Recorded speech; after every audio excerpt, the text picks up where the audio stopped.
Agar siz 18-25 yosh oralig'ida bo'lsangiz va qaysi yo'nalishga, qaysi kasb tanlashga qiynalayotgan bo'lsangiz, bu video siz uchun, chunki men o'z tajribam bilan bo'lishaman. Xulosa esa o'zingizdan bo'ling. Bugun eng zo'r savollardan bittasiga javob beraman. Qanaqa qilib sotuvga kirib qolganim va nima uchun etik bu yo'nalishda davom etishga qaror qildim va hayotimdagi eng foydali ko'nikmalardan biriga aylangani haqida gapirmoqchiman. Bunaqa videolar kam, o'shaning uchun videoni oxirigacha ko'rishingizni tavsiya qilaman. Men o'zimni etik tajribalarim bilan bo'lishga harakat qilaman qo'ldan kelgancha. Vaqtimiz tabiiy chegaralangan, lekin qisqa muddat ichida savollaringizga javob berishga harakat qilaman. Xo'p, o'zi umuman tabiiy sizlarga ham o'xshab, men ham yoshligimdan sotuvchi bo'laman, palonchi bo'laman demaganman. Men tabiiy tadbirkorlikka yoshligimdan qiziqqanimni bilaman. Shu biznesmen bo'laman, palonchi balobatdir. Lekin eng qizig'ini bilasizmi? O'sha tabiiy siz ham hozir 18-25 yosh oralig'ida bo'lsangiz, tabiiy siz ham shu paytgacha agar joyida to'xtab qolmaydigan qiziqqon bo'lgan bo'lsangiz, nimadir sotgansiz. Men eslayman, gumma sotganimiz, men eslayman, kompot sotgan, men eslayman, telefon arendaga berdik, men eslayman, Xitoydan tovar olib kelib sotganmiz. Ya'ni ko'p-da. Chunki hammasi savdo-sotiqqa borib taqalgan. Va bir kuni tadbirkorlik o'zi nima degan savolga o'zimga javob berishga qaror qildim. O'ylab o'tirmanda, xo'p, o'zi tadbirkor nimadir ishlab chiqaradi, sotadi. Nimadir xizmat ko'rsatadi, sotadi. Buni qarasam, o'zi savdo-sotiqda. Ya'ni negizi savdo-sotiq bo'lyapti. Xo'p dedim. Keyin bitta bir yaqinimizga gapi bor edi. Savdo-sotiq eplagan odam любой biznesni qila oladi. Men bu haqida o'ylashni boshladim va haqiqatan ham negizi savdo-sotiq bo'lsa, yo'q, undan ham oldin bilasizmi nima dedim? Men ochig'i o'sha paytda ham aniq bir sohani egallashga 21 yoshda edim. 21 yoshda edim, nima deyish bo'lsa, 20-21 yoshda edim. Haligacha bitta sohani egallayman demaganman. Rosa o'ylagan edim. Juda qiyin aniq etap ekan. Men o'ylardim, nimasi qiyin soha tanlashni. Bittasini tanlaysan, bo'ldi, dash ketdi. Lekin bu soha degani hayotingizni oxirigacha ketadigan narsa. Bitta narsa tanladingizmi, bo'ldi, o'sha bo'yicha rivojlanishingiz kerak, to'g'rimi? Mana oxirgi yil 4 yil davomida biz ishlayotgan bo'lsak, 4 yilda bitta sohadan tasavvur qiling. Hozirgi yoshlar sakrab. Zoomerlar deydimi, millenial va hokazolar umri davomida 17 ta sohada, kamida 8 tadan joyda ishlab chiqar ekan. 17 ta sohada 8 tadan joyda. Shunaqani eshitib qolib, vashti dumalan. Xo'p, o'yladim, bitta qarorga kelmaganimdan keyin savol berdim. Qaysi sohani, qaysi ko'nikmani o'rgansam, ertaga любой sohani tanlagan taqdirimda, ya'ni hayotim ma'lum bir qismida o'zgartirgim kelib qolsa, o'shanga o'tib keta olay deb o'zimga savol qo'ydim. Misol, nimaga buni aytdim? Misol, men hozir buxgalteriyada yoki bo'lmasa tasavvur qiling, tish doktorlikka o'qiganimda, tish doktorlikda o'rgangan ko'nikmamni hech qaysi bir aniqida o'qiy olmasdim. Yoki bo'lmasa yurist bo'ling, misol uchun, da foydasi nisbatan tegadi, lekin u katta foyda aniq olib kelmaydi. Yana nimani misol qilib keltirsak bo'ladi, bilmayman. Любой sohani olinglar.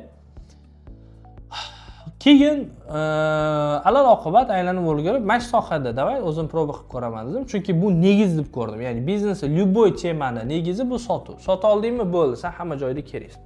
Qisqa shunaqa qilib shu sohaga kirib qoldim. Boshda operator bo'lib ishladim, keyin o'zim o'rgatishni boshladim, palonchi balobatdir. Xulosa nima? Kirib qolgandan keyin ko'pchilik bizda sotuvchi deganni bilasizlarmi nima? Noto'g'ri tushuncha paydo bo'lib qolganda, nimadarini taklif qiladigan, nimadarini doim sotishga harakat qiladigan odam. Lekin men o'shanda tushunib yetgan edim, sotuvchi bu shunchaki nima zo'r, insonga haqiqatan kerakli bo'lgan narsani olishiga turtki bo'ladi.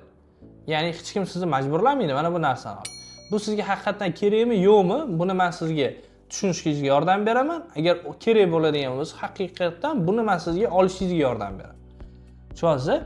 Va insonga siz misol uchun bilmayman, bitta qaror qabul qilishga yordam berdingizmi, uni tabiiyki foydasi ham bo'ladi, pul jihatdan ham va boshqa jihatdan. Xo'p, sotuvga keladigan bo'lsak, bu muloqot, odamlarni tushunish, savol berish, muammoni topish va yechim ko'rsatish. Tushunasizmi? Sotuvchida shunchalik ko'nikmalar bo'lishi kerak. O'shaning uchun sotuvda ishlagan odamni любой sohaga oling, boshqasiga yuqori ehtimol bilan eplab ketadi. Chunki u texnik tarafdan va o'zi nima ekan, bunaqa ekan demaydi. To'liq ichkariga kirib, muammoni yechishga harakat qiladi. Doim sotuvchilar shuna. Haqiqiy sotuv sohasini tanlaganman, men sotuvchi bo'laman degan odam haqiqatan shunaqa bo'ladi. Chunki men sotuv sohasiga kirib nimalarga erishdim? Ochig'i 4 yil. Endi nimalarga erishdim degani bilmayman. Uy oldik, sizlarga mashina oldik, misol uchun korxona, mana shu narsalar qiziq bo'lishi mumkin. Undan tashqari hammasini oldik, hammasini qildik. 10 dan oshiq 10 ga yaqin davlatlarga safar qildik. Ya'ni pul jihati o'zi tabiiy keladi. Qancha zo'r sotsangiz, shuncha daromad qilasiz. Eng zo'r KPI ga bog'langan soha bu sotuv sohasi hisoblanadi. Chunki qancha ishlasangiz, shuncha ko'p daromad qilasiz. Va birinchi oylik olish kerak bo'lgan ham bu sotuv. Sotuvchilar sotsagina buxgalter, sotuvchilar sotsagina tadbirkor oylik oladi. Ya'ni eng muhim bo'limlardan bittasi. Xo'p, endi men o'zi umuman jihatdan nimalarga ega bo'ldim?